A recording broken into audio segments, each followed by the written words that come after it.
Bett Hundley, UCLA freshman quarterback, with us once more. There's that smile. Hey. There's that smile that's going to get all those endorsements. Brett, obviously the big debate right now is what to do with your red shirt and what to do with Devin's red shirt. Yeah. And that that kind of stuff creeps up every year. Coach Neuheisel said that he thought about putting you in against Arizona, didn't. But then, Talk about going into this week, how that's changed for you. Later and later it gets in the season, like I said, you sort of may want to save the red shirt, but like I trust Neuheisel's decision, and that's why I came here. If I didn't trust him, I wouldn't be here. So, I mean, the decision he makes, I'll be happy with. I mean, when it gets to the second game of this, I mean, anywhere a little bit later, you may sort of want to say, but I trust his decision and what he does. So, when he calls my number, I'll be ready. Yeah, he said you weren't quite 100% ready, yet.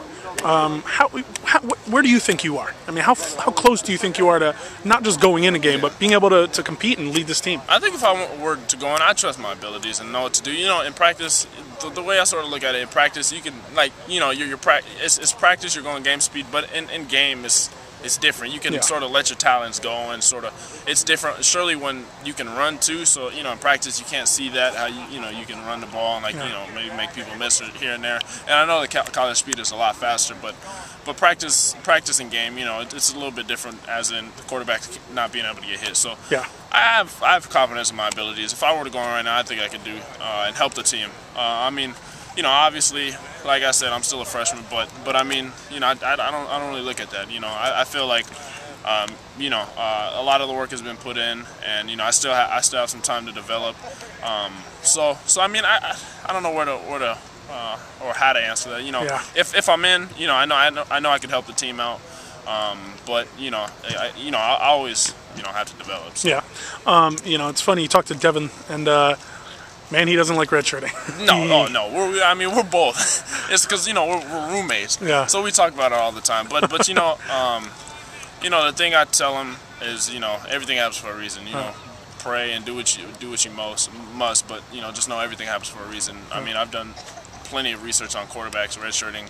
Came out and done wonderful jobs and plenty of research on quarterbacks who didn't redshirt. And still and did the things they needed to. So I mean, redshirting, the way I look at it. You get a year under your belt. I mean, that's the way you have to look at it. And I mean, with the research, you see Andrew Luck, redshirt. Bingo. Now. It seems like the biggest difference, obviously, besides all the game speed and all that kind of stuff, is that when these guys who do redshirt come into their redshirt freshman year, it's almost like they really are obviously a sophomore. And that's, you have that year under your belt, but you also have the headiness and just that extra leg up, I would say. Yeah. And you're able to look at an Andrew Luck and see that. Yeah. Do guys like that make you say, okay, this is going to work? This is going to work for me. Andrew Luck, look how good he is, and he still even has another year left if he wanted it. Yeah, and that's the thing I say. After this, if I do redshirt this year, after this year I can look at it and say, I got this much better. And if I would have played, I'd be a sophomore next the following year. So I mean, I look at it as if I redshirt, I'll still be a freshman next year in football terms, and technically I'll be a sophomore, but I'll know the offense. Yeah. So when I do get in there, I mean, it's second nature, but I still have 4 years. Yeah. So I mean, I look at it the positive way and try not to look at things negatively. With that smile, I mean, I get it. Good stuff, man. Bett Hundley, UCLA quarterback. Thanks, buddy.